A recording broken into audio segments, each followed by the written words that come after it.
right, we've got Jason Roberts here on the show. Jason, thanks for joining us. Thanks, Adam. Happy to be here. So I had to hit record because I was like, "Hey, what can we talk about? Can I ask you about this?" And you were like, "Yeah, I've had a wild ride to get here, and I'm willing to talk about anything." And started listing the things, and I didn't want to miss any of it. So before we got too far ahead, I wanted to capture. Can you just tell us? You have a bit of an unusual story to where you started, from where you started to where you are now as SVP of MODE Global, a huge company. And so maybe you could just give us that, that background story.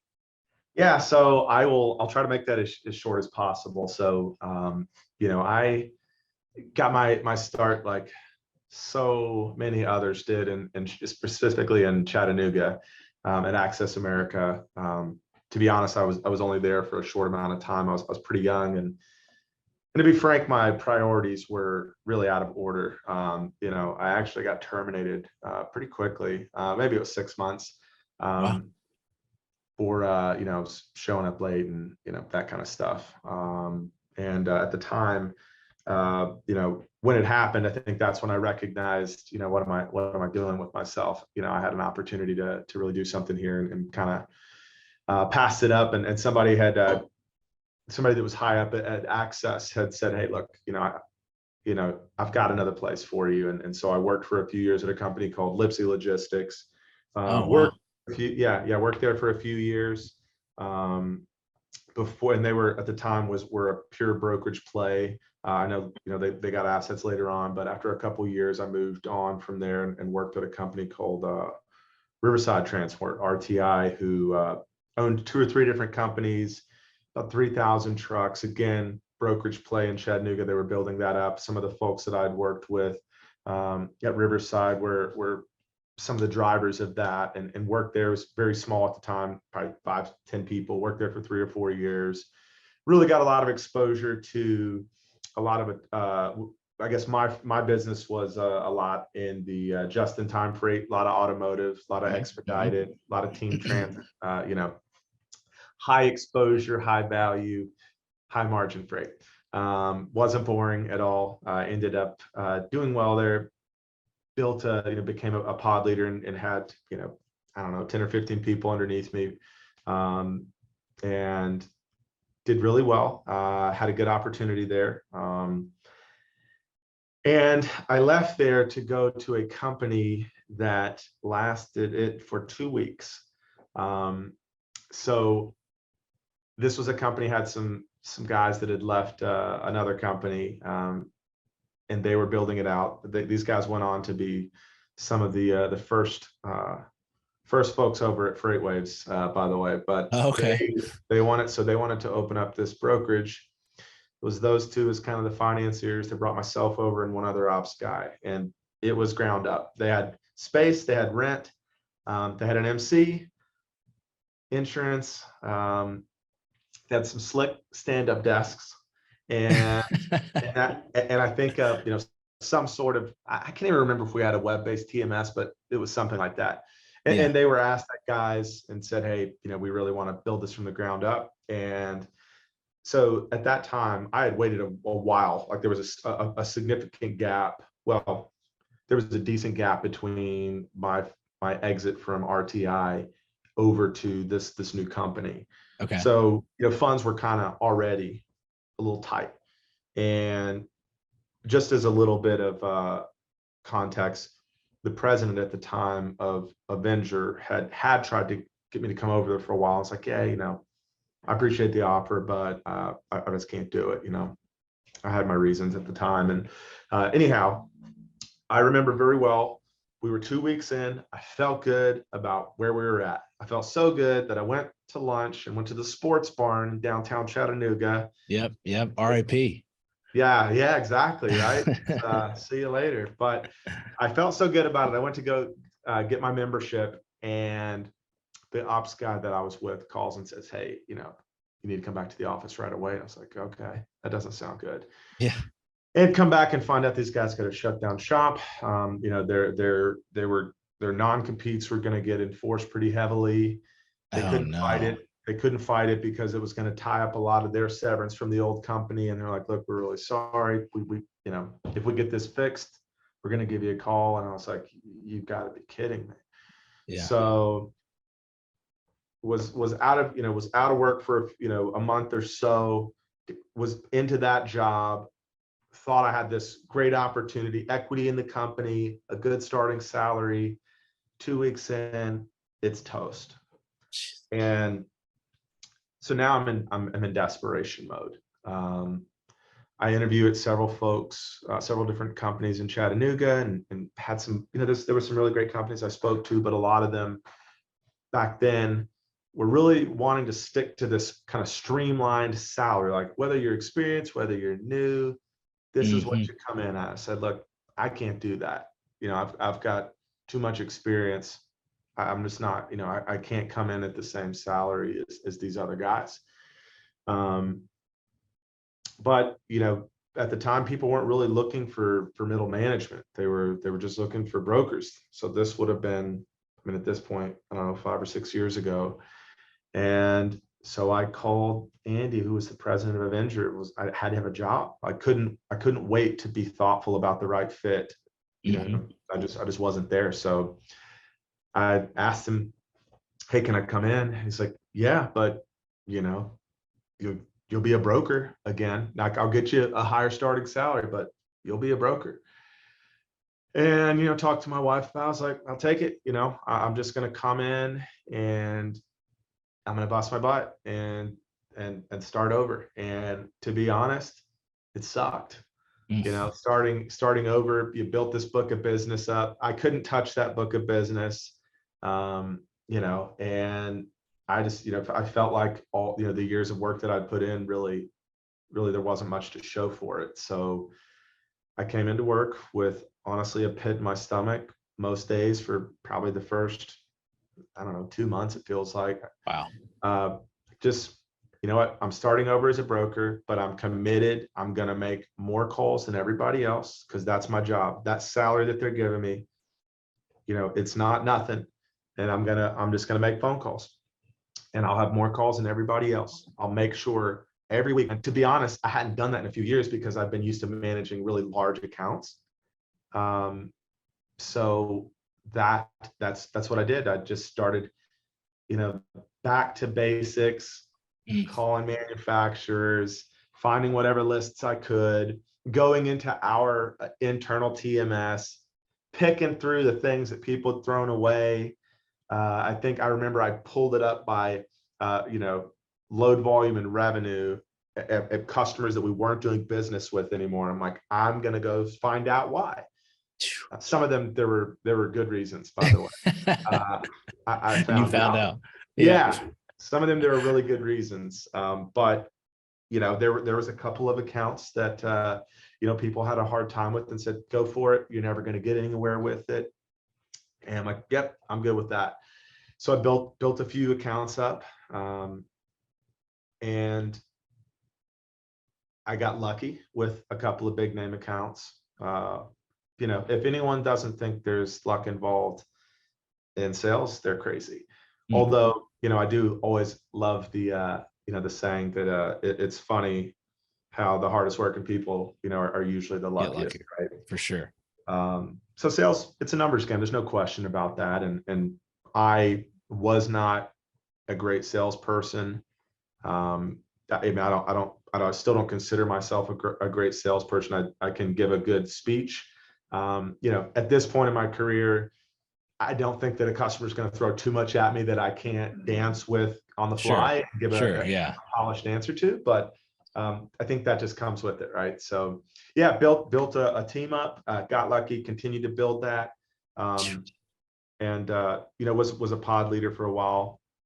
And then the shift, the big shift was, I had recognized a need in our organization for really better data-driven decisions, and we weren't doing that. So we were like every other small company, right? I think of brokerage those first few years, right? Everybody has the same chip on their shoulder. They're just grinding it out, right? They're high-fiving, they're eating pizza, they're banging gongs, they're ringing bells. They don't care about analytics other than, margin dollars and new customers. And so one of the things that I had a growing concern for was that we were really looking at our number as a whole and saying we were doing really great. And we kept hiring people and bringing them on, but most of it was being driven by 2 or 3 accounts. And so my concern was, hey, we're not doing that great. We've got a couple big accounts that are really driving this. So there's a few people that are killing it. It's that 80-20 rule, right? Sure. Yep. And so at the time we were using a rather popular boxed TMS that had showed us some software that had some pretty slick analytics.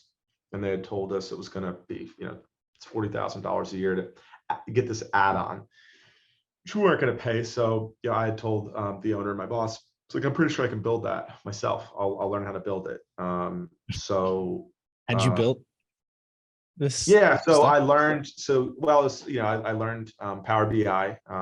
Okay. Wow. That was kind of up, and I had seen that and saw that it was driven. The engine behind it was, they had mentioned Power BI. So then I went and did some research myself. It's like, wow, this was. Power BI now is getting a lot more relevant, but this was 4 or 5 years ago. Yeah. And it's like, man, this is like the best of both worlds, right? This is Excel and PowerPoint and pivot tables and everything in between, all put into a dynamic platform. I could really learn a lot from this. So I did. So I just kind of, taught myself that. And then I really pushed for a different position within the organization. I said, look, I'm good with what I'm doing, but I want to move into a larger leadership position. I think there's an incredible opportunity with the business that we have today that we're not capitalizing on. And then I built these dashboards to show the organization really where we had customer churn. A lot of it was how much time we were spending on what I would have considered extra small customers. And I kind of put together like categories of, the extra small was, I think it was like under $10 million. It was very small, like in annual their total revenue, not their yeah. Right. And so I put together these dashboards to show people, hey, that's great that you're getting all these new customers, but John's hay baling is not going to change your life. Like it's not even making an impact. So I tried to show everyone, that the effort really, sure, your largest customers, your Fortune 500, yeah, there's a bigger lift there. There's a longer tail to, of a pipeline to get in the door. Well, actually, sorry, to get, finally move that first load. But the lift for a new customer on the front end, it's pretty much the same. Whether you're calling Joe Blow's hay bale company or Procter & Gamble, the process on the front end is the same. And so what I was trying to show our folks was, if you could target these middle-sized customers, that's really where you're going to get the most bang for your buck. And we also were able to really recognize where we were losing customers, why we were losing customers. So then we start, putting it. So that was where I moved into this business development position. So it was really understanding the why behind, again, when we have business, why are we getting it? How did we get it? Can we replicate it? And excuse me, when we were losing it, what was the reason? So we started, again, were they one and dones? Were they referrals? Were they small time? Was it a credit issue? Was it us? Was it a service failure? Was there a change in kind of leadership at their level? So we started just making sure that we were really putting all of that into, consumable data, in the hopes that our people would start realizing, okay, there's a smarter way for me to be looking at who I'm targeting and what I'm doing with my time. So that kind of, I think that was really a big shift in the organization. There were some unfortunate things that happened as well in the organization that caused some shifts. And then the owner of our company at the time, his plan was always to prepare for a sale. And that was, I think, when he really recognized that I was, I guess, the best fit to help the company go to market. So that happens. We go to market. We almost get bought a few times. This is all then we're basically bought by somebody. COVID happens. Oh man. And then that's, COVID was a whole Yeah. thing. So that deal's coming. I was at the time was at a trade show in Vegas. The owner calls me, "Hey, the deal's off." The show gets canceled midway through while we're there, which was really creepy. Like, I mean, because they literally, evacuated every hotel, every casino. It was a madhouse. It was a madhouse in Las Vegas. Like, really, I'm actually surprised there hasn't already been more documentation on what the edge of that city looked like, because it was such a, I mean, it's completely dependent upon tourism, which came to a halt. And then we had a month of really tough, right? We had layoffs. I think on our side there was 35 layoffs. I had to do them all based on a video call, which wasn't, I didn't like that. I would have preferred, that I would have preferred to at least have those conversations. Sure, of course.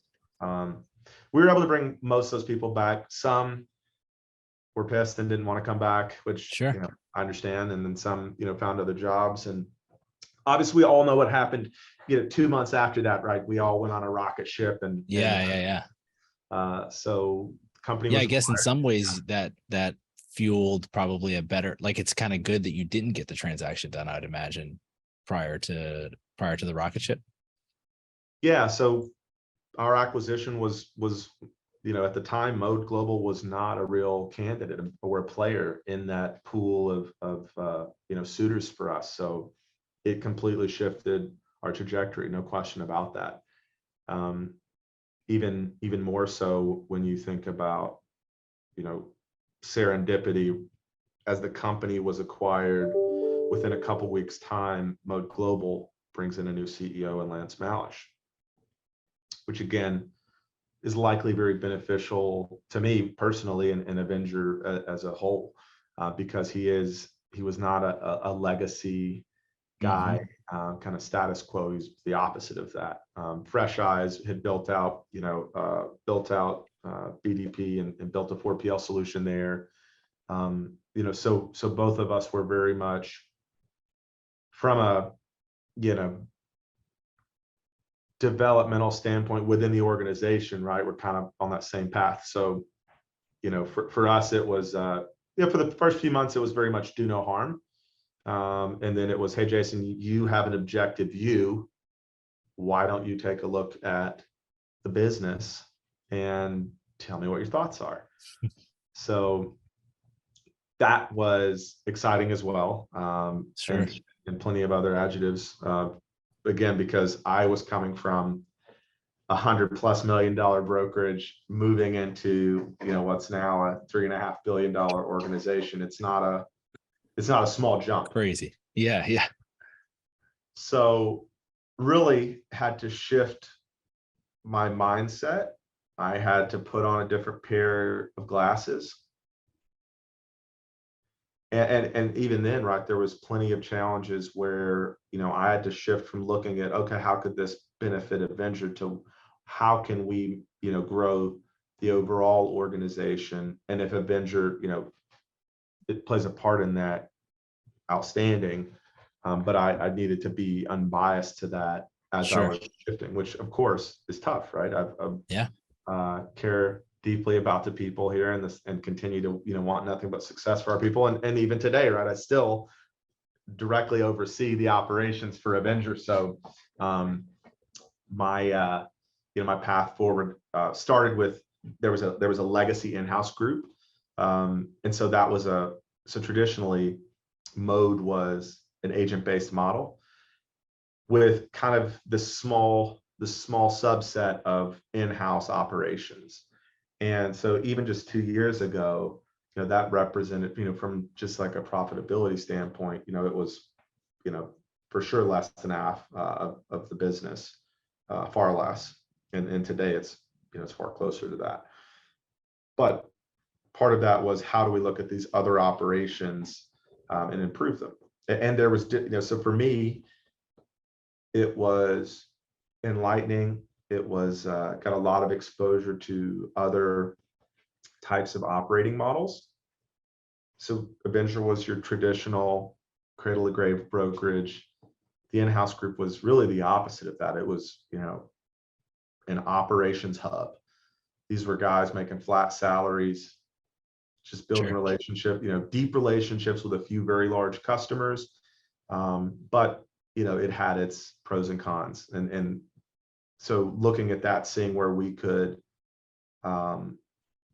potentially either stratify the structure that was in place, or do you amplify it? Do you blow it up? Do you what do you look at? Because again, this is a group of hardworking people that have built this, but how do we continue to scale? As part of this bigger machine now too, as well, the $4 billion. Yeah.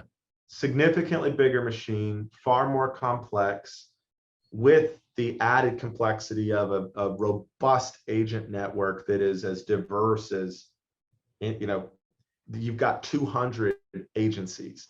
And I think that the common misconception in our industry is what an agency is.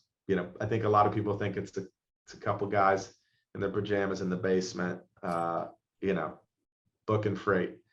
I guess it can be.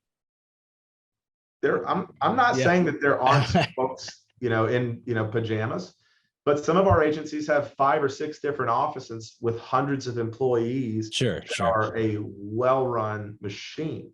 So that are highly diverse, that are in all modes of transportation, that are full, multifaceted: warehousing, transload, cross dock, drayage, international, intermodal, LTL parcel, every air freight, all of it. So that was, for me, that was extremely educational, is understanding how diverse. But the great part about that was always being able to see that entrepreneurial spirit that each of these folks have. They're business owners. Every single one of them are business owners, hustlers, grind it out still. And that was refreshing to see that, hey, these guys have really achieved a lot of wealth for themselves and their family, are still very much hungry.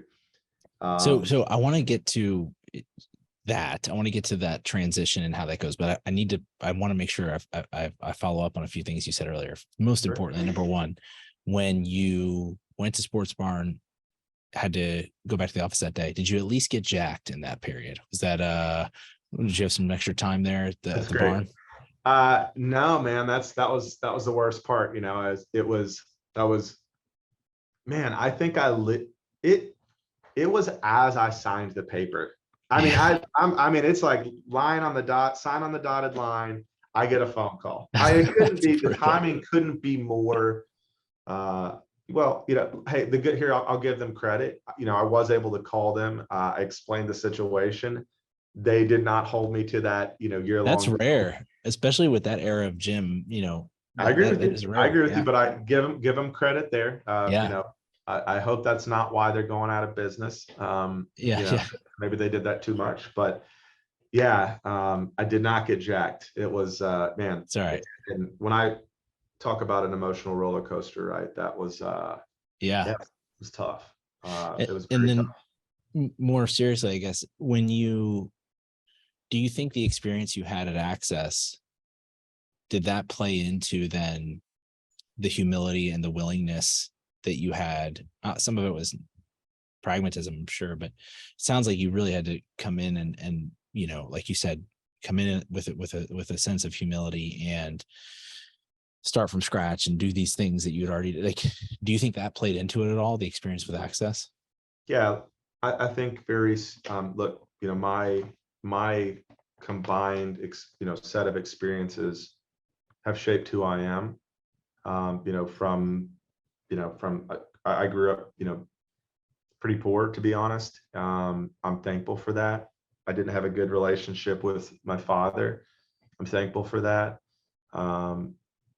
My stepfather kind of had, his issues as well growing up. I'm thankful for all of that because it shaped who I am. I wouldn't be driven without that. In fact, I think a bigger challenge for myself is, of course, I'm a father. I've got a couple small children, and Congrats. one of the things, thank you. One of the things for me is, how do I make sure that my children have that drive and grit? That's Mm, always where you're at odds, right? You want your kids to have everything, but I also want them to be well-rounded and appreciate and understand what it takes to get those things, and to understand how fortunate we are as a family compared to the rest of the world. But yes, I am thankful for that experience, and I'm not afraid to talk about it. I mean, clearly, but Yeah, no, it's when we bring our new folks in after the first couple weeks, I'll spend about an hour and a half with all of them. And I'll tell them kind of my story, and I never don't mention that, because I think it's wow. important. Yeah, I was a guy that got fired from his first job in logistics, but that was on me.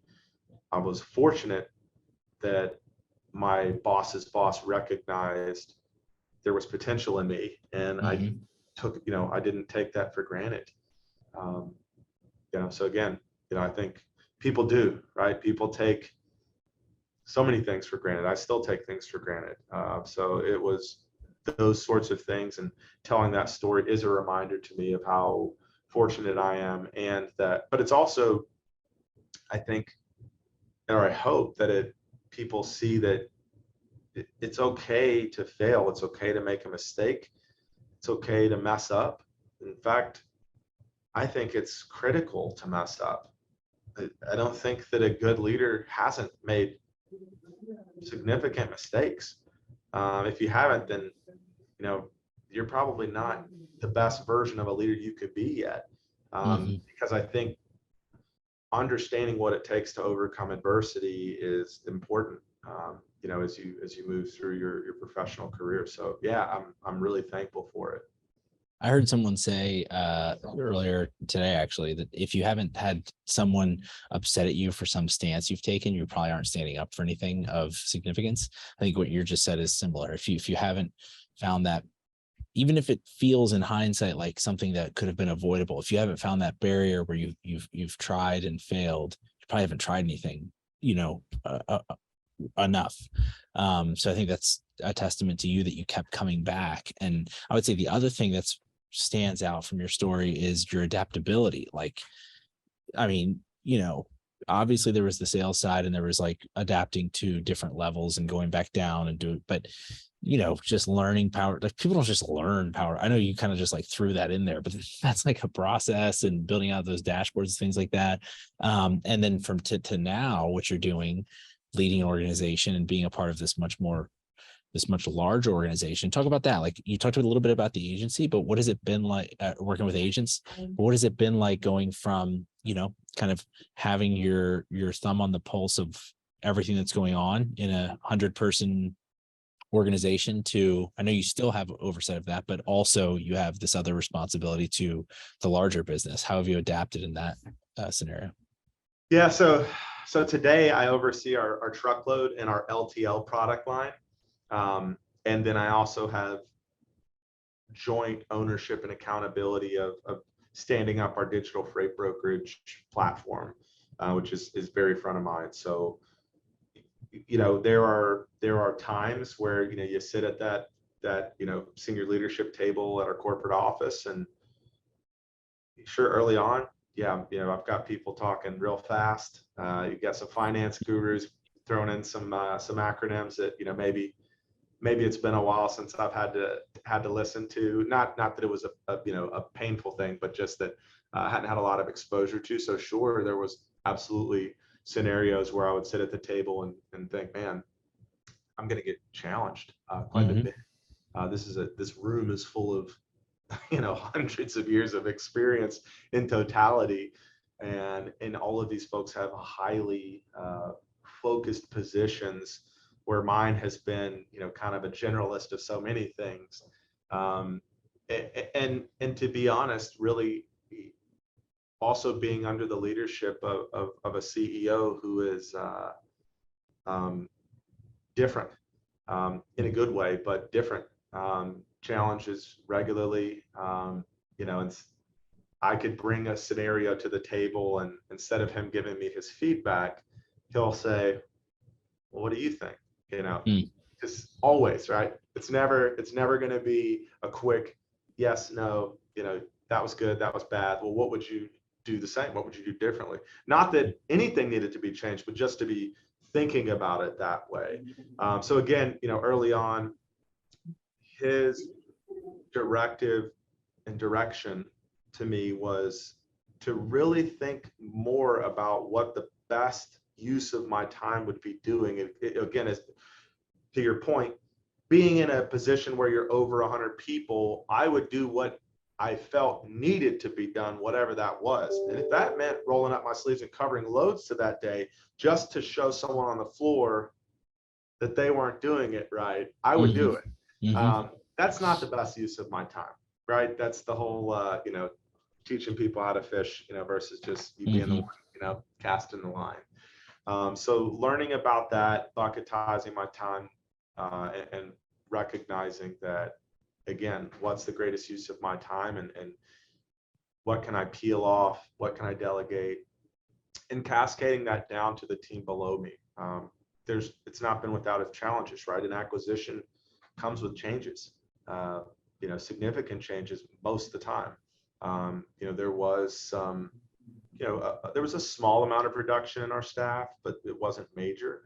But since then we've had, structural and organizational changes, and we've had to pivot, right? And at this point, I would imagine, particularly where we're at in this market, if someone hasn't pivoted at this point, then they are failing.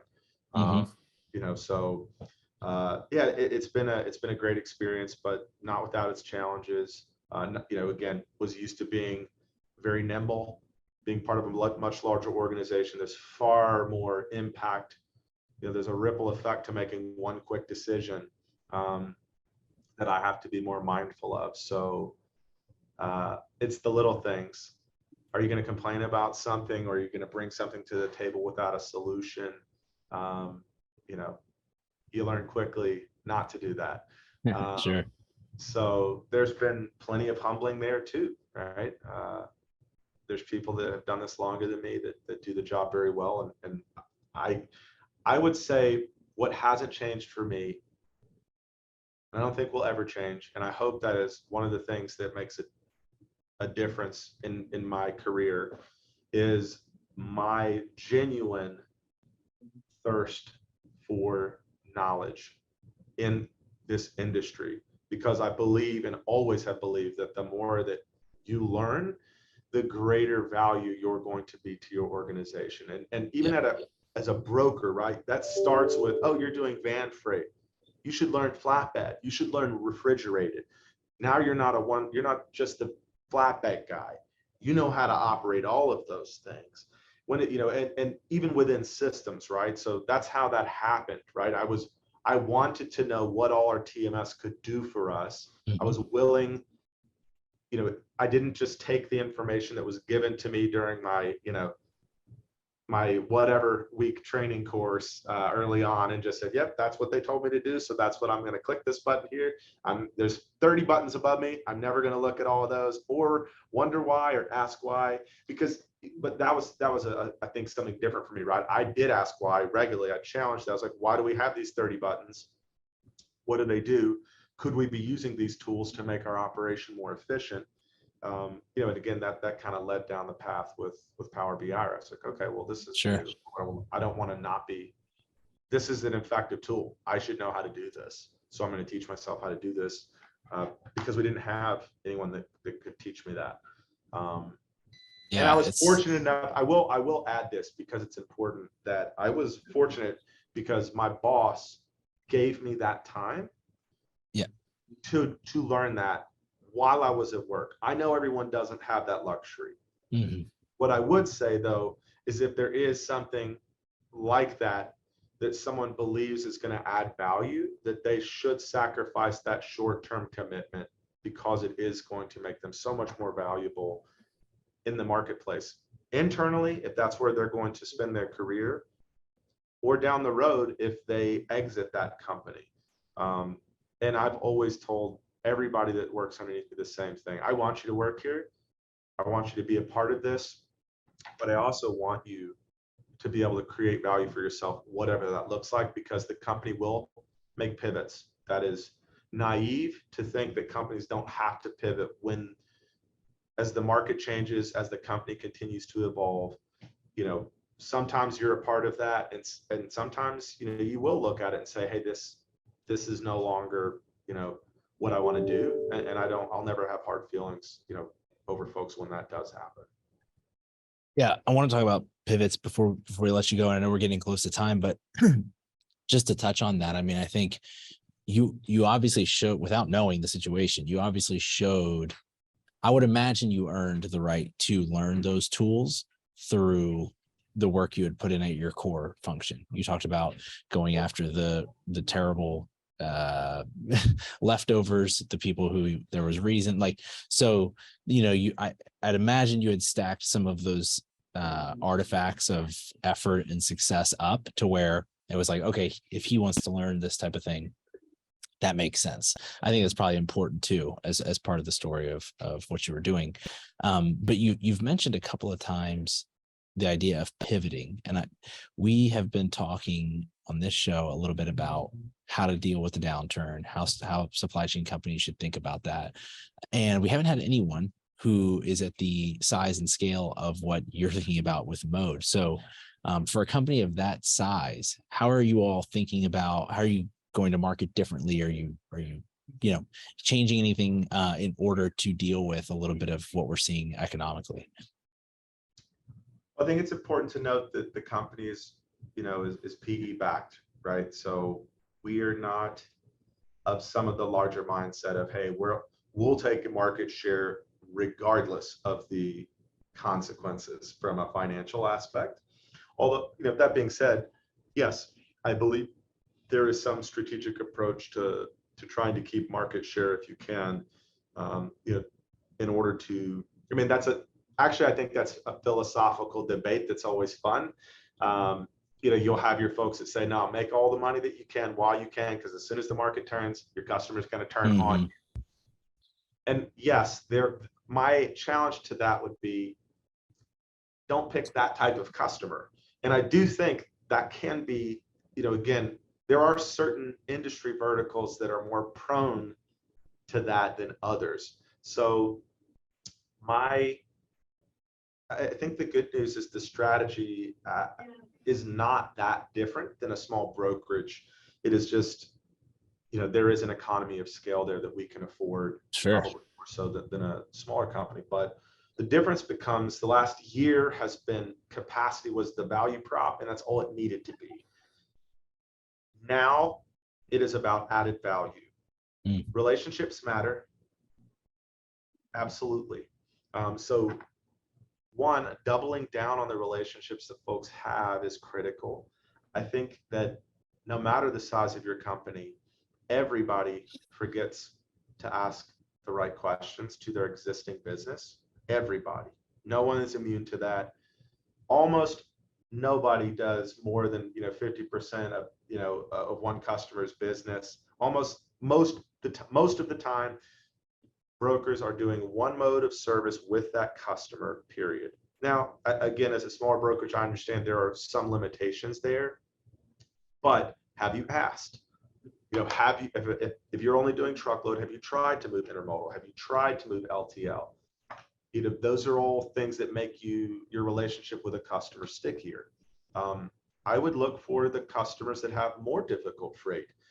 I've always believed that there's one, those are a little more fun to deal with from a, you're not going to get bored trying to create a solution for these. So Avenger early on, hung its hat on, high, wide, and heavy over dimensional freight. That was our bread and butter. Today it's a smaller number because, that's how that works, right? As soon as you scale, van is where the freight, that's where the volume is.